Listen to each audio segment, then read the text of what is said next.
Hi there. Welcome. This is Not Ever. Welcome back for some more of Gary Grigsby's War in the East. We continue our campaign today as the Germans, the Axis forces, and this is the beginning of turn two. So let's take a look at what happened here in the first turn. It looks like, not looks like, I know what happened. I'm just going to tell you, I guess. We managed to get our forces to the river here in the north. So we tried to push our panzers, one Panzer Corps up here along the river, and as you can see here, we managed to get across the river even in one place. And that's pretty good. So I'm happy with how that turned out for our panzers. It puts us in a good spot, I think, to get towards Pskov next turn or the turn after. If we can get to it next turn, that's the best news of all time. But even if we can't get to it quite next turn, then hopefully we'll be at it very soon anyways. You see here, though, we didn't actually manage to take Riga. The Riga is currently uncontested, or currently it's uncontested because they retreated. There was a division there of, I believe, motorized infantry division. Oh, no, sorry. It was just a regular infantry rifle division. And they put up quite the resistance. We attacked them 3 times with both panzers, twice with panzer divisions, and once with a panzer and a mechanized division, a motorized division, and we could not break them. We could not push them out of their position inside of the city. They held it really strongly. They inflicted not terrible casualties, but they inflicted more than we gave them. So they did a pretty good job there holding the city. But of course, this turn, with everyone else in disarray and the line kind of collapsing on them, they were forced to withdraw from the city, which works to our advantage. Elsewhere in the north, we managed to take Kaunas. That also they contested more than I expected them to. They did a pretty good job. So of course, up here there was a river, and down here there was a river as well. They made it difficult to get across, and it definitely dealt us some casualties. Finally, though, we managed to take Kaunas, unlike Riga, which we were able to hold as well. They didn't counterattack. And in fact, as you can see here, there are no Soviet troops at all within like 20 or 30 kilometers of the actual city, as they all withdrew back this way and over this way. But yeah, elsewhere over here, we actually had one heroic little division. He managed to push up all the way along the coast here.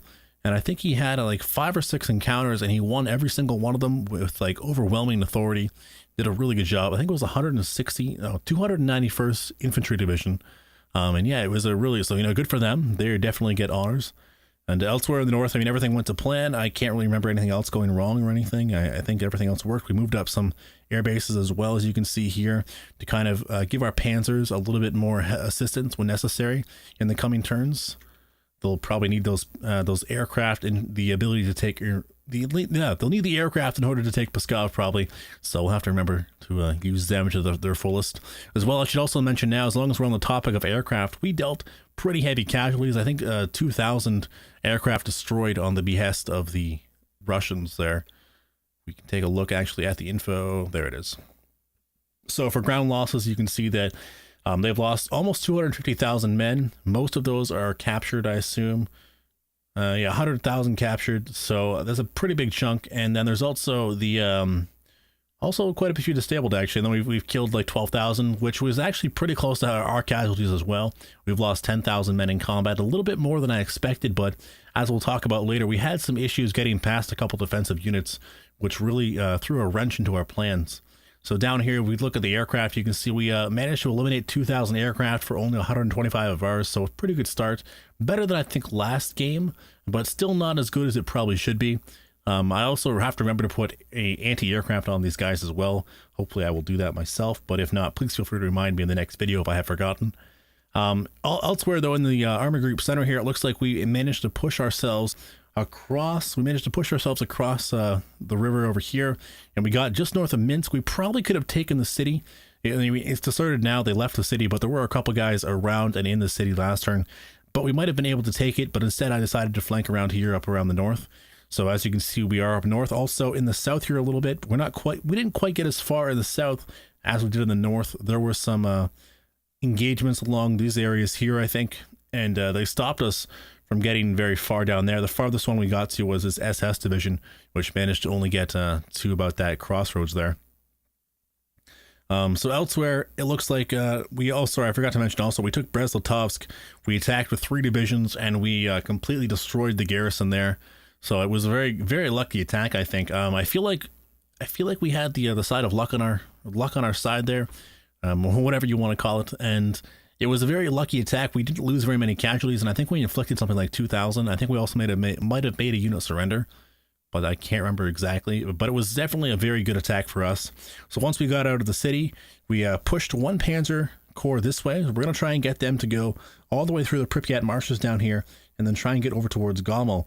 Or if we need to, we'll send them and flank them down south there to help take Kiev when necessary. This turn, though, I think what we're going to do is we're going to keep pushing, trying to get around Minsk. It looks like, we should be able to get towards the river here on this turn.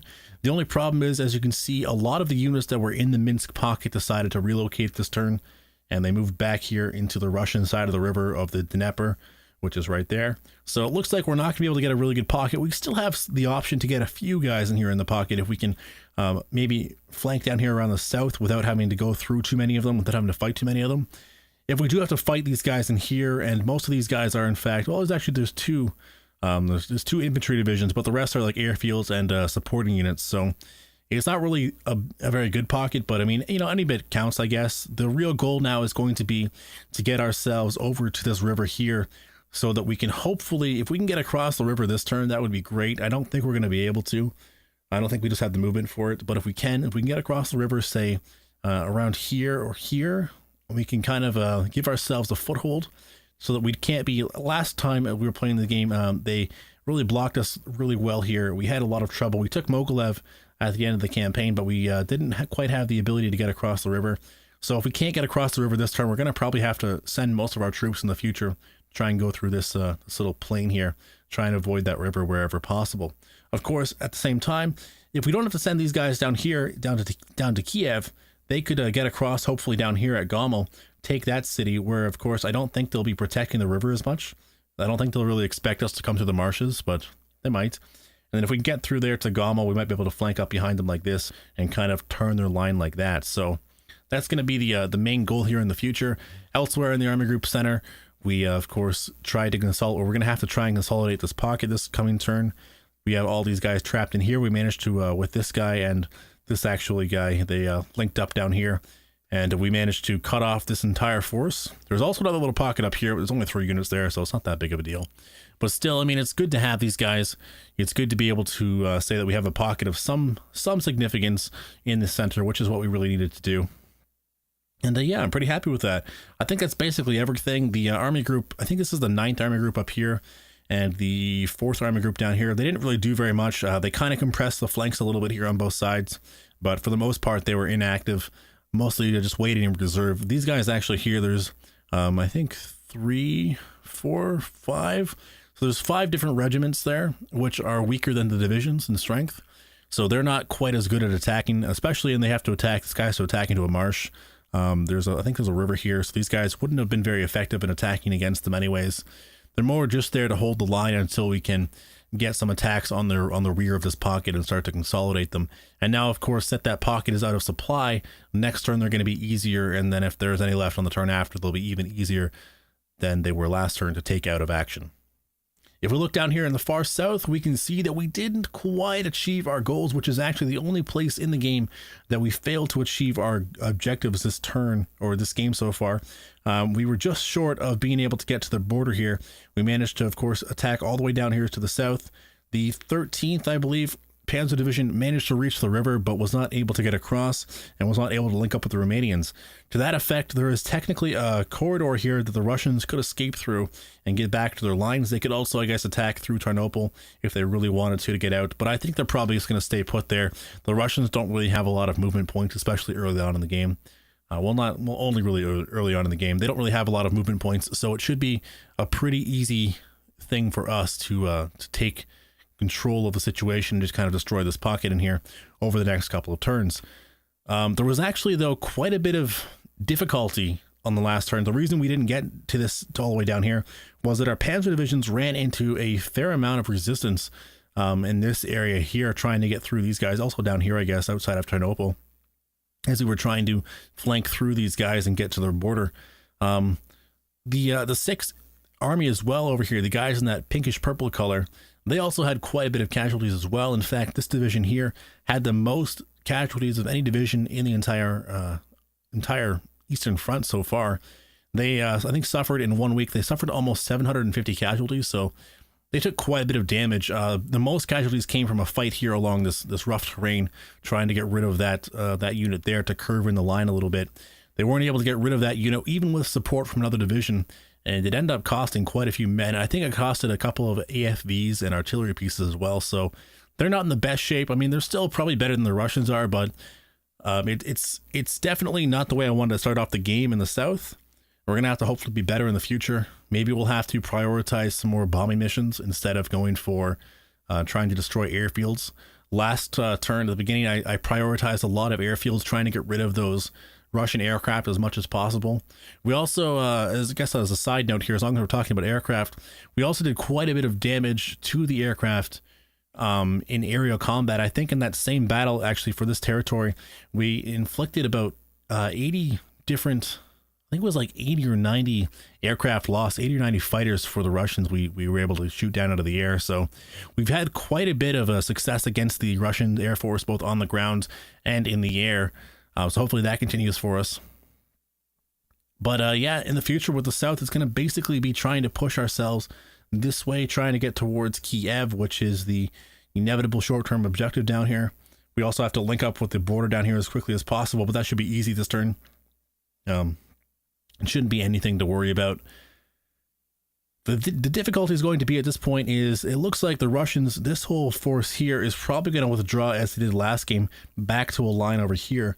And if they can hold a nice line here, it might give us a lot of trouble trying to break through them, especially if our armies are delayed as they're going to be trying to consolidate this pocket of resistance around Lvov. It's too bad that we didn't make that connection. It would have been a little bit easier. In fact, last turn, I actually held off the 17th Army down here from attacking in towards Lvov because we were having such a difficulty getting around these guys over here. I figured it might just be better just to wait until their supplies start to run out and they're in a bad position to fight us back, because the last thing I want to do is get into a really protracted war of attrition right now, especially early on. Like it's going to be more important later on, but I mean, I don't want to shoot myself in the foot too early and take a ton of casualties here that I could have avoided. So hopefully this turn we can also activate a couple of these. An SS, I think there's another Panzer Corps back here somewhere we can activate and hopefully bring into the line a little bit here. Try and give ourselves some authority along this line. If we can take up to Proskurov, that would be great this turn. If we can get to this river, maybe, but I don't think we're going to have enough movement to do that. I mean, we're going to have to try and basically keep a line of control here open so that we don't get any of our units down here cut off next turn. These guys might try and push back against us a little bit.